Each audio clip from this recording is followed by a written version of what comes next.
Wir hatten eine angenehme Nacht hinter uns. Zelt war halt Zelt, aber der Campingplatz, haben wir gestern schon gesagt, da ist echt super. Also volle Punktzahl, haben wir auch schon gestern gesagt, aber jetzt haben wir es auch nochmal erlebt, wie das Ganze mit Duschen, Frühstück und so weiter alles ist. Also kann ich jedem nur empfehlen. Campingplatz am Rosenfelder Strand. Bin ich richtig diesmal? Perfekt. Perfekt, super. Ja, heute steht die 6. Etappe schon an. Oh Gott, wir sind schon so lange unterwegs. Wir fahren heute von diesem Campingplatz, der irgendwo an der Ostsee ist. Kurz vor Dahme, genau. Fahren wir weiter über, da gibt es irgendeine Neustadt und dann geht es weiter nach Lübeck, wo dann unsere nächste Unterkunft ist, diesmal wieder ein Hotel. Ja, es sind 83 Kilometer und ich glaube, das Wolkenbild hinter uns sagt, glaube ich, ganz viel über das Wetter aus. Anjas Kopf hat gerade so ein bisschen blauen Himmel hinten dran. Ab und zu guckt mal ganz kurz die Sonne durch. Das darf sie gerne noch häufiger tun, hätte ich nichts dagegen. Auf meiner Seite sieht man dann den Baum, der hier heftig weht. Also wir haben auch ziemlich windig im Moment. Das vergeht hoffentlich auch bald, weil mein Akku nicht vollständig geladen ist. Unsere Ladestrategie ging gestern Abend nicht ganz auf. Aber ich bin jetzt im Besitz eines CEE-Steckers, der mir hier am Campingplatz für einen doch ganz guten Preis verkauft wurde. Also im positiven Sinne. Ja, trotzdem ist nicht voll geladen. So, lange Schwätze, kurzer Sinn. Wir fahren los.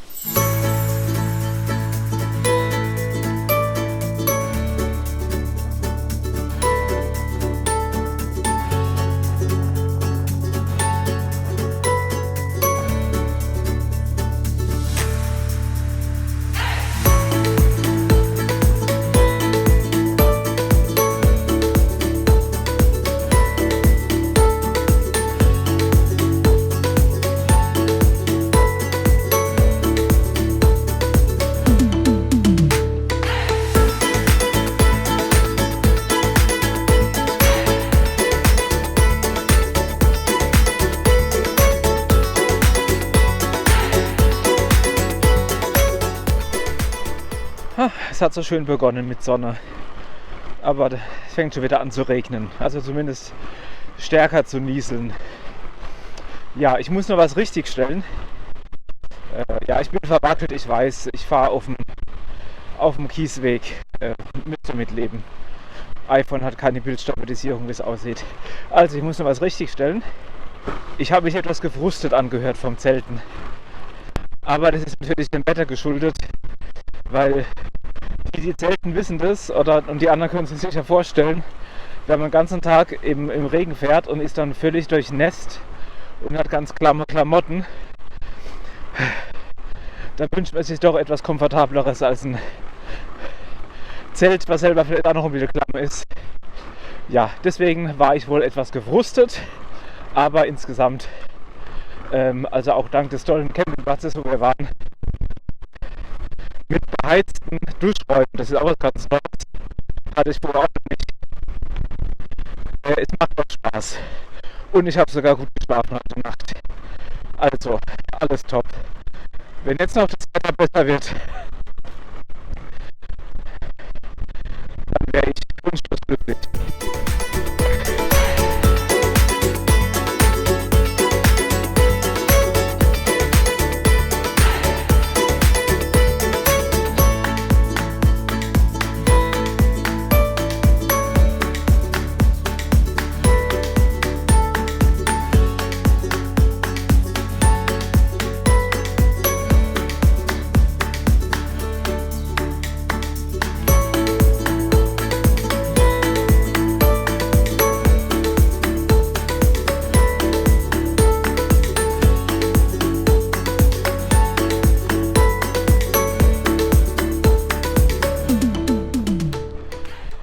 Wir fahren hier die ganze Zeit auf einem Deichweg entlang, allerdings nicht direkt an der Küste, sondern das ist wohl der Hauptdeich. Ja, vom Wasser sieht man gar nichts. Ja, aber ich dachte, weil es so schön vor sich hin plätschert, nicht nur das Wasser von oben, sondern auch der Weg vor uns, erzähle ich mal ein bisschen was zu meinem Gepäck. Ich habe an meinem Liegerad 2 große schwarze Gepäcktaschen. Das sind spezielle Liegeradtaschen. Da passt recht viel rein. Sie sind aber etwas unhandlich, weil es einfach große Säcke sind. Also nicht zu vergleichen mit den praktischen Fahrradtaschen, die man sich sonst links und rechts an den Gepäckträger schnallt. Ja, passt viel rein. Insgesamt habe ich 20 Kilo Gepäck dabei ungefähr. Also inklusive Zelt, Luftmatratze, Schlafsack, Radklamotten, Campingklamotten und was man sonst so braucht, um den Tag zu überstehen. Ja, 20 Kilo, vielleicht lässt sich das noch reduzieren, aber im Moment sehe ich da keine Ansätze. Gerade wenn das Wetter auch schlecht werden kann, wie es hier ja an wenigen Tagen ja auch schon mal vorkam, braucht man dann noch ein bisschen mehr. Jo, auch wenn es jetzt immer noch schlecht aussieht, ich bin weiterhin optimistisch, dass es am Nachmittag oder heute Abend dann doch wieder sonnig wird. Habe deswegen zum Trotz schon mal kurze Radhosen angezogen und bin dem Christian dankbar für die Idee, mir Knielinge mitzunehmen. Im Moment passen die ganz gut und ja, ich habe Hoffnung, dass ich die irgendwann heute entfernen kann.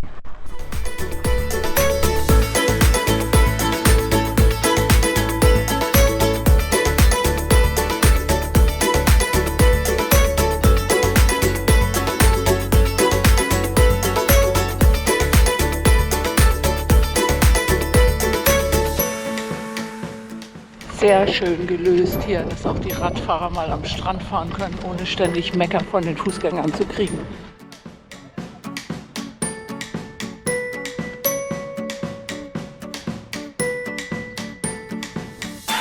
So, 21 Kilometer hätten wir geschafft und da ist mal wieder Zeit für Mandelhörnchen, hinter dem sich auch die Anja versteckt. Ich halte es gerade etwas ungeschickt, wie ich merke. So, Anja isst auch ein Mandelhörnchen. Irgendwie haben die sich gerade so als gute Zwischenmahlzeit gezeigt. Ja, wir haben noch 64 Kilometer vor uns. Es hat mal wieder geregnet, habt ihr ja mitbekommen. Ja. Sag noch was Erbauliches, Anja. Es ist trotzdem schön. Ist halt viel vom Wetter abhängig. Damit hatten wir diesmal leider nicht so Glück, aber wir sind frohen Mutes. Wir sind unfallfrei, wir sind gesund. Bla. Das Fahrrad fährt auch, ja. Muss man auch dankbar drum sein. Genau. So, jetzt reden wir aber nicht viel, jetzt essen wir was.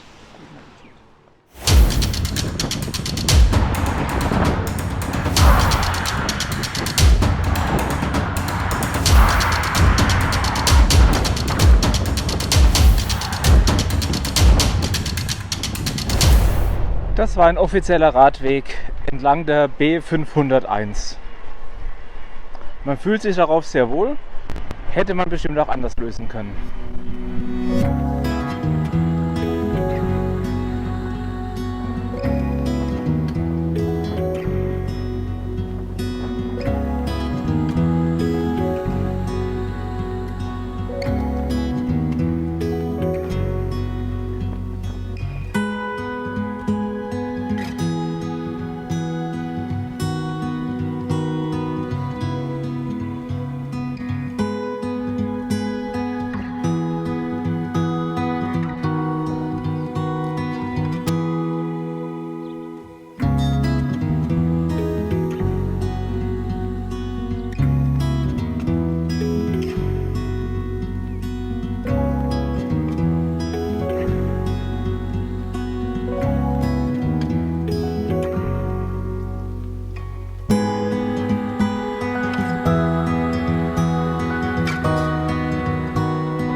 Radweg durch einen Friedhof. Auch das hatten wir noch nicht.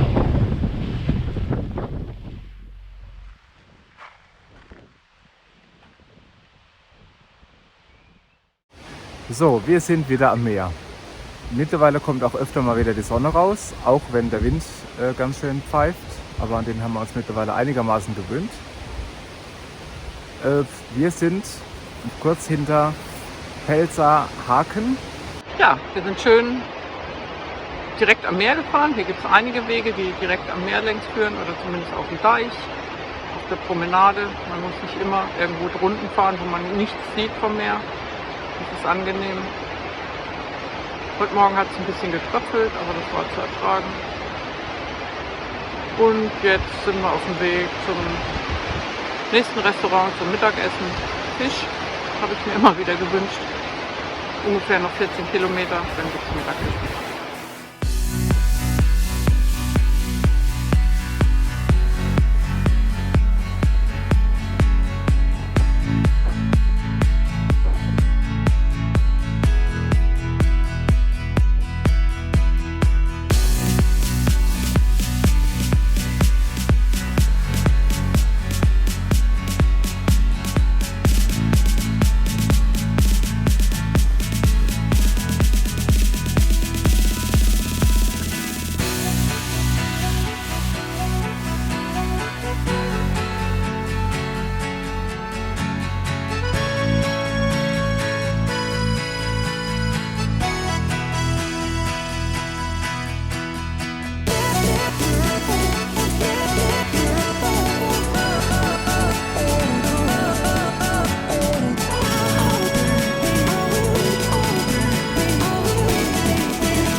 Meine Laune hat sich schon deutlich gebessert. Wir sind wieder direkt am Meer und die Sonne kommt immer häufiger raus. Das Wetter wird besser. Regnen wird es wahrscheinlich nicht mehr. Der Wind ist halt da, wir sind an der Küste, aber die Sonne macht alles viel schöner. Außerdem habe ich Mittagessen in Aussicht. Anja hat sich ein Fischrestaurant ausgesucht. Ich gehe davon aus, es gibt wieder Fisch.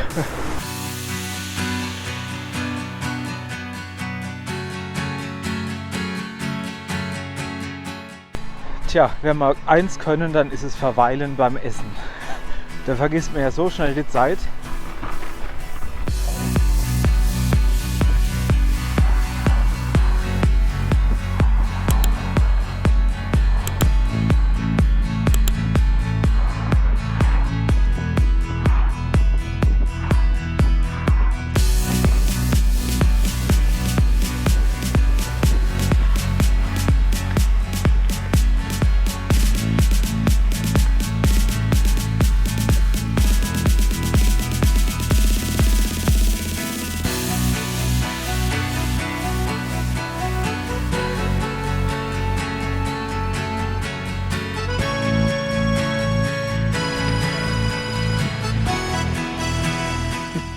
Schöner Radweg.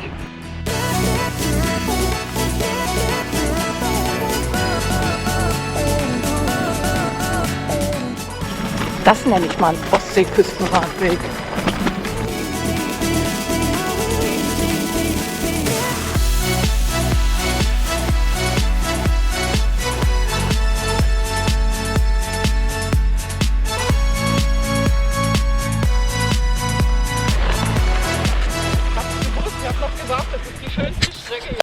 Gerade hat es angefangen langweilig zu werden.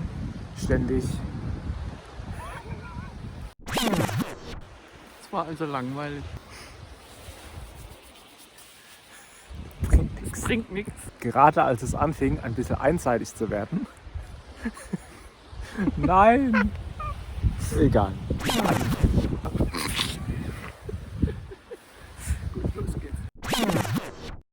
so haben wir uns das vorgestellt. Super Wetter. Ich habe jetzt sogar mal die kurzen Hosen angezogen heute und die Regenhosen aus.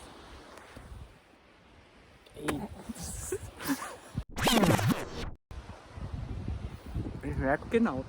Küstenluft macht trockene Lippen irgendwie.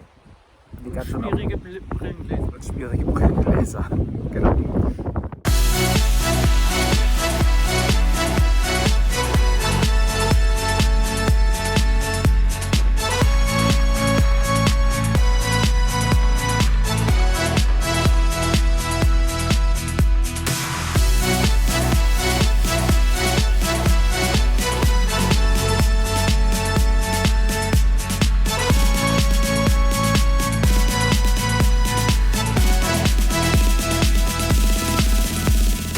So habe ich mir den Ostseeküstenradweg vorgestellt.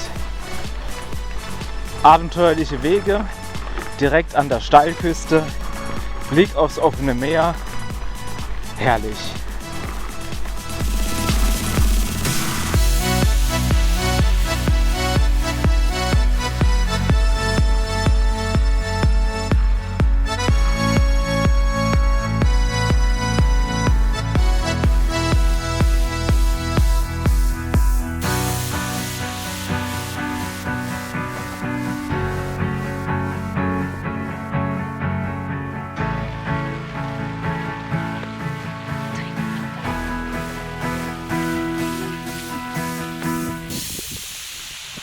Video steuern, bremsen und Eis.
Wir sind kurz vor Lübeck, vielleicht sogar schon in Lübeck, in Ulm, Ulm und um Ulm herum.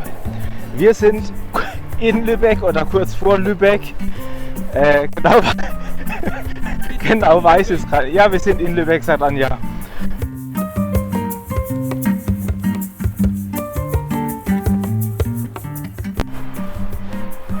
Ich bin so kurz davor, mir die Sonnenbrille rauszuholen. Aber die hebe ich mir für morgen auf. Da werden wir sie brauchen.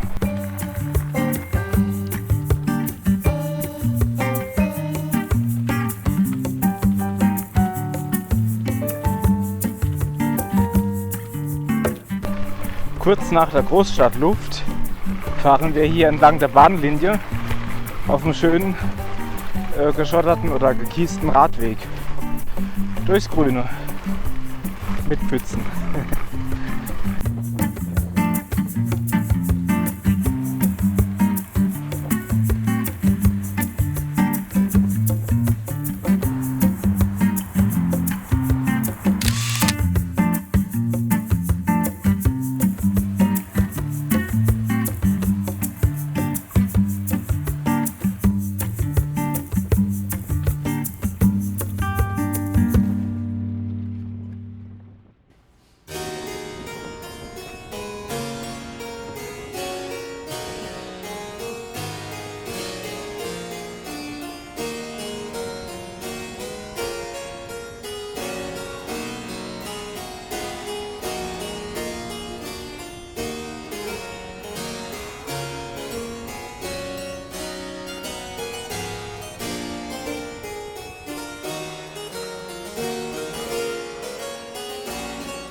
Das ist doch mal ein schönes Panorama, um eine Abschlussansage zu machen. Wir sind in Lübeck angekommen an unserem Hotel und mir fehlt ein bisschen die Beleuchtung im Gesicht, aber das ist jetzt einfach so. Der Hintergrund ist sowieso viel schöner. Ja, da verbringen wir jetzt die Nacht und vielleicht gucken wir uns noch ein bisschen Lübeck an, falls wir noch fit genug sind. Ansonsten sehen wir uns morgen.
Ja,